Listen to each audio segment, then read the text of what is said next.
Okay, so I've got a quick question before we get started, and I need you to be honest. Have you ever been told to just charge more to fix your business or to make more money? So I want you to comment yes or no if you've heard that advice below.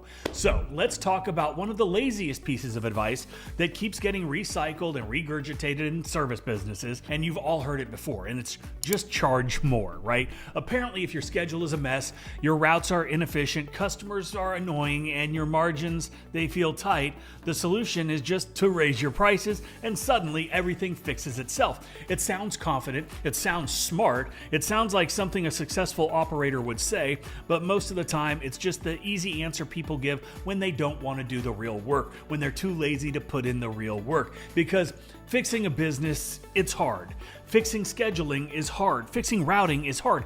Fixing scope creep, customer expectations, operational chaos, it takes effort. And raising prices and calling it a strategy takes about 30 seconds. And that's why it gets pushed so hard. It lets people avoid execution while sounding like they have some higher level insight. Now, here's what that advice breaks down for a lot of service business owners. Raising your prices, it doesn't stop problems. It just makes those problems cost more. So if you're still giving inaccurate estimates, if you're still not spelling out exactly what's included with what you're doing, and still letting customers add stuff that you're not getting paid for once you're on the job site, charging more ain't gonna fix it.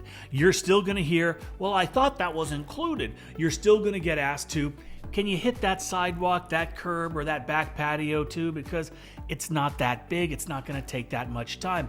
You've still got customers that get upset because their expectations haven't been matched to what you quoted them, or at least what they thought. So that whole theory is just gone because the same guys that are charging more can still hate their customers and still have those same problems. The price wasn't the issue. The way the job was sold was the issue. They didn't fix the process. They just changed the number. And people actually love giving examples like this. If one guy charges $400 to wash a house and another guy charges $600, the story always goes the exact same way. The $400 guy is booked out 6 days a week with customers arguing about everything, right? The $600 guy, he only works a few days a week. He's got so much free time. He makes more money, and the customers are thanking him, and they're referring their friends to him. And it sounds great, but it just isn't real most of the time. If the $400 guy raises his prices to $600 without changing anything else, nothing improves. He still hears, I thought that was included. He still gets asked to do the sidewalk, the back patio, or the fence real quick. He still deals with pushback, complaints. The only difference is now the arguments happen over $600 instead of $400. And if the $600 guy doesn't have clear scope, tight scheduling, and controlled expectations, his customers aren't magically better just because they paid more.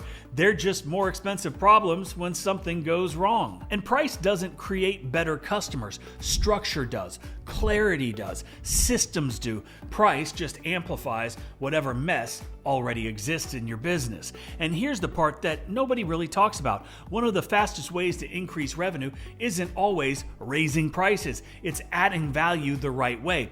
Upsells, cross-sells, add-ons that actually make sense. Not surprise charges, not last-minute pressure.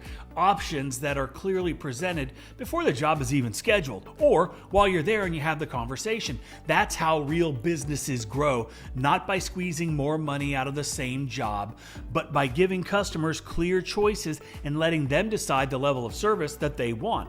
And here's a reality check that a lot of people, they don't like. There are not many customers out there who think pressure washing jobs are premium, or lawn care is premium, even plumbing or electrical work. Customers see it as blue-collar commodity work. They see dozens of companies exactly like yours. You're just a name on the list for most of the people that are trying to find a business like yours. And it doesn't matter how experienced you are or how dialed in your process feels to you. To the homeowner, a driveway is a driveway. A broken faucet is a broken faucet. They've seen it cleaned before. They've seen other plumbers out there fixing stuff. They know what it looks like when it's done. They know the faucet works after the plumber leaves. The perceived risk is relatively low.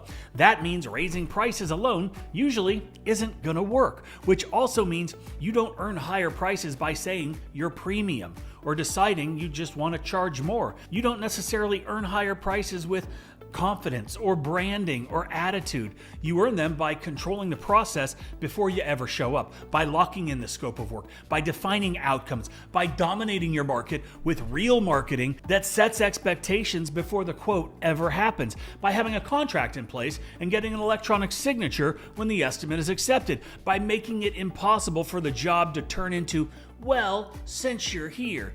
If you skip the steps we just talked about and just raise prices, you're not positioning yourself as premium. You're just charging more for the same thing as everyone else. And that's exactly why customers push back. That's why they complain. That's why they bitch. That's why they feel more entitled to more. Not because they're cheap, not because they're bad, because you never showed them what they were actually buying. There's also this weird arrogance baked into the idea that volume-based businesses are somehow amateur operations. Like if you're doing a lot of jobs, tight routes, repeat neighborhoods, predictable work, that's racing to the bottom. It's not racing to the bottom. That's understanding math. That's understanding efficiency. Volume without structure is chaos. Volume with systems is how real businesses scale. So that's why we have InstaQuote, which is an actual online quoting tool that gives customers exact pricing based on your numbers, not guesstimates pulled from AI looking at Zillow images and property records. That's also why we have route optimization and route density, so customers can only select the dates that fit your calendar and your service areas. You operate in tight clusters instead of running all over town. All of this, of course, is built into QuoteIQ.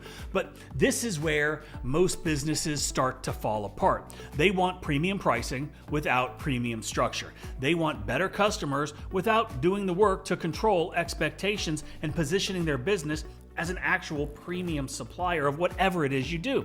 And instead of fixing all that, they blame the customers. They blame cheap people. They blame the market. That's not strategy. That is avoidance, and it's lazy.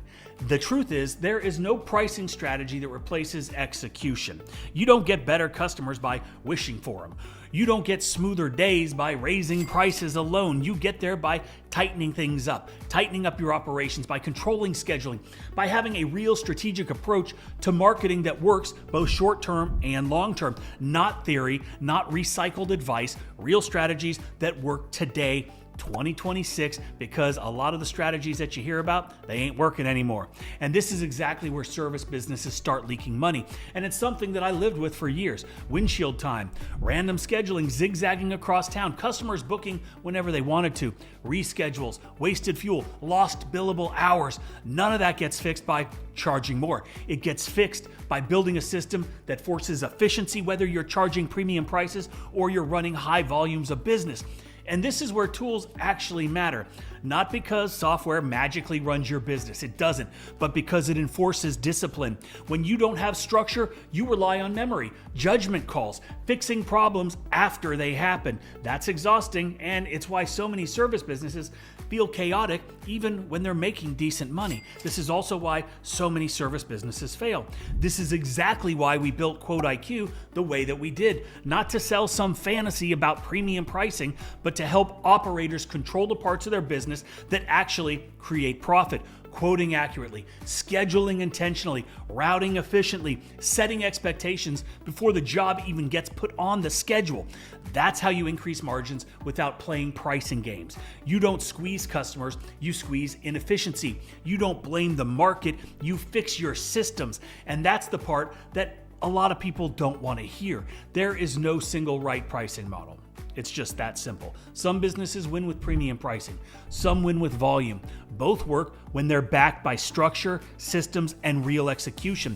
What doesn't work is pretending price alone is a strategy. So that is it for today's video. I hope you guys enjoyed it. Do all the things you're supposed to do. Subscribe to the channel, like the video, share it, ask a question, leave a comment. That's it. Hope you enjoyed. Have a great day.